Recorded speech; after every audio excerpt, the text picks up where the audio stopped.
Red టీవీలో మీ వ్యాపార ప్రకటనల కోసం ఈ నంబర్ ని సంప్రదించండి 6281747728. Hello guys, welcome to our channel. This is Teja. ప్రస్తుతం మనతో పాటు సీనియర్ జర్నలిస్ట్ తాము బాలాజీ గారు. నమస్తే సార్. నమస్తే. సో నిన్న వైజాగ్లో నిర్వహించిన విశాఖ హక్కు ఆంధ్రుల హక్కు సభలో తెలంగాణ ముఖ్యమంత్రి రేవంత్ రెడ్డి గారు కూడా రావడం జరిగింది. సో ఆయన సభలో మాట్లాడుతూ ముఖ్యంగా చంద్రబాబు నాయుడు గారిని విమర్శిస్తూ మాట్లాడారు. అలాగే అక్కడ ఉన్న ప్రస్తుతం జగన్మోహన్ రెడ్డి గారిని కూడా విమర్శించారు. కానీ చంద్రబాబు నాయుడు గారిని విమర్శిస్తే చాలా మంది కూడా కామెంట్స్ పెడుతున్నారు, నెటిజన్స్ అందరూ కూడా.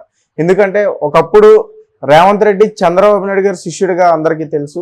సో మరి అలాంటి శిష్యుడే ఈరోజు చంద్రబాబు నాయుడు గారిని విమర్శించడం చాలా అందరికీ ఆశ్చర్యానికి గురి చేస్తుంది. సో దాని గురించి రేవంత్ రెడ్డికి చంద్రబాబు నాయుడికి మధ్య ఉన్న సంబంధం అందరికీ తెలుసు. ఆయన ఒక రకంగా చంద్రబాబు మనిషే అనేది కాంగ్రెస్ నాయకులు కూడా ఆరోపించారు. బట్ ఆయన అవును, నేను కలిసి పనిచేశాను ఒకప్పుడు, దాన్నేం నేను దాచుకోను, కానీ నా లాయల్టీ కాంగ్రెస్కే ఉంటుంది అనేది ఆయన అనేకసార్లు చెప్పాడు. నేను ఆయన సహచరుణ్ణి కానీ శిష్యుడిని కాదని కూడా ఆయన చెప్పాడు.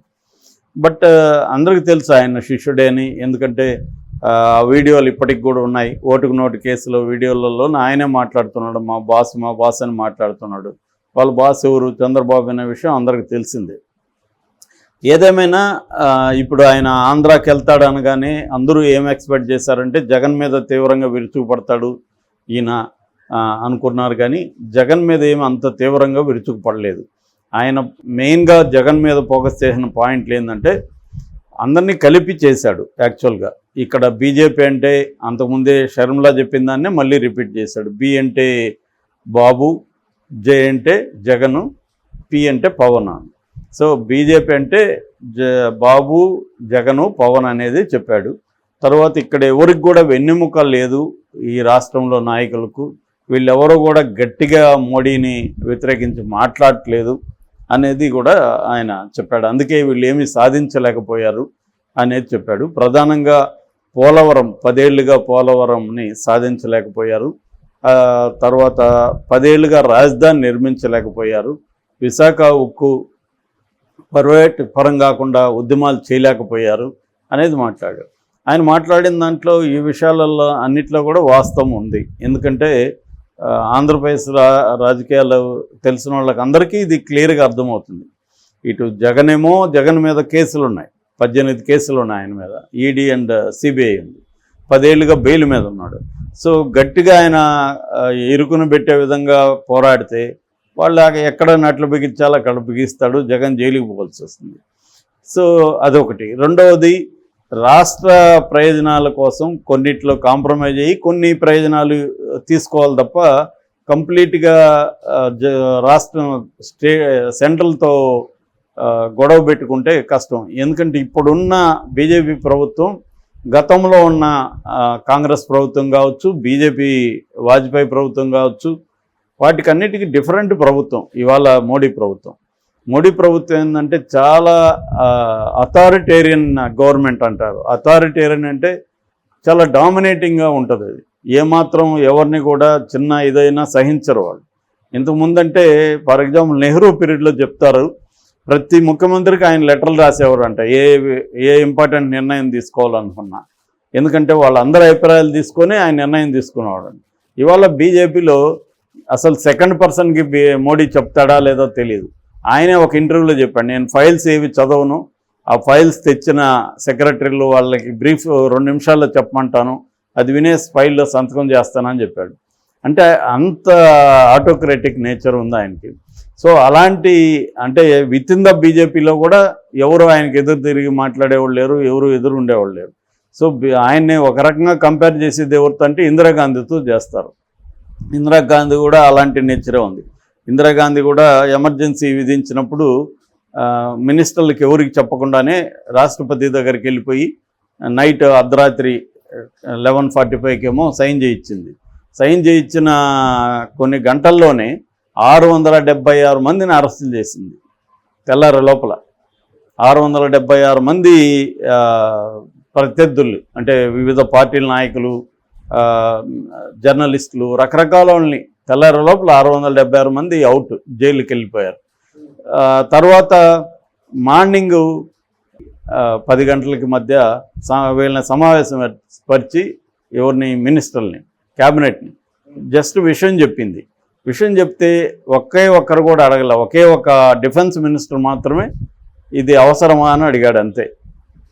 ఆమె దానికి కూడా సమాధానం వేయలేదు, సైలెంట్ అయిపోయింది. సో అటువంటి ఆటోక్రాట్ ఇందిరాగాంధీ ఎమర్జెన్సీ పీరియడ్లో 22 నెలలు ఎమర్జెన్సీ పెట్టింది. 1975 జూన్ 25న డిక్లేర్ చేసింది అర్ధరాత్రి. ఇలాంటి ఆమె తర్వాత అంతకంటే ఇందిరాగాంధీ కంటే కూడా చాలా పవర్ఫుల్ ప్రైమ్ మినిస్టర్ ఎవరంటే మోడీనే. అట్లాంటి మోడీని జగన్ ప్రశ్నించలేదంటే దానికి వెనక కారణాలు ఉన్నాయి. అట్లాగే చంద్రబాబు ఎందుకు ప్రశ్నించలేదంటే చంద్రబాబు కూడా కారణాలు ఉన్నాయి. కాబట్టి ఇది రేవంత్ రెడ్డికి తెలియదని కాదు, కానీ ఇంకా అక్కడ పోయినప్పుడు వాళ్ళని విమర్శించాలి కాబట్టి విమర్శించాడు. ఇప్పుడు రేవంత్ రెడ్డి ఎంత గట్టిగా చేస్తాడు? నాకు పెద్దన్నాన్ని పిలిచాడుగా మొన్న, ఇక్కడ బడాబాయ్ అన్నాడుగా మోడీని రేవంత్ రెడ్డి. సో రేవంత్ రెడ్డి ఎంత గట్టిగా మోడీని ప్రశ్నిస్తాడో చూస్తాం కదా మనం. కాబట్టి ఎవడు కూడా ప్రశ్నించే పరిస్థితి లేదు. ఓన్లీ ప్రశ్నించే పరిస్థితి అది కూడా సౌత్లో 3 సీఎంలే చేస్తున్నారు ప్రజెంటు. స్టాలిన్, సిద్ధరామయ్య, పినరపి విజయన్, ఈ 3 చేస్తున్నారు. అక్కడ కొద్దిగా బెంగాల్లో మమత చేస్తుంది. అయినా మమతని ఎలా వేధిస్తున్నాడో మనకు తెలుసు, స్టాలిన్ ఎలా వేధిస్తున్నాడో తెలుసు. సిద్ధరామయ్య విషయంలో డీకే శివకుమార్ మీద కేసులు పెట్టి ఎలా ముప్పు తిప్పలు పెడుతున్నారో తెలుసు. కేరళలో కూడా ఎంత గందరగోళం క్రియేట్ చేస్తుందో బీజేపీ తెలుసు. అంటే ఇక్కడ ఎవరైనా ప్రశ్నిస్తే వీళ్ళందరూ యునైట్ అయితే తప్ప, అంటే మొత్తం అందరూ యునైట్ అవ్వాలి. ఎవరు రీజనల్ పార్టీలన్నీ యునైట్ అయ్యి ఫైట్ చేస్తే తప్ప మోడీని ఎదుర్కొనే పరిస్థితి ఇవాళ దేశంలో లేదు. ఎవరు కూడా సింగిల్గా ఎవరు లేరు. అది ఆంధ్రజ్యోతి ఆయన రాధాకృష్ణ కూడా ఆ మధ్య ఏటోరెల్లో అదే రాశారు. చంద్రబాబు కూడా పొత్తు పెట్టుకోకుండా ఉండే పరిస్థితి లేదు, ఆయన బ్లాక్మెయిల్ చేస్తుంది బీజేపీ అని కూడా రాశారు ఆంధ్రజ్యోతిలో. కాబట్టి ఇటువంటి నేపథ్యంలో ఆంధ్రప్రదేశ్లో వెన్నెముక లేదా అవన్నీ మనం బయట నుంచి మాట్లాడచ్చు, కానీ వెన్నెముక ఉంటే జైలుకి పోతాడు.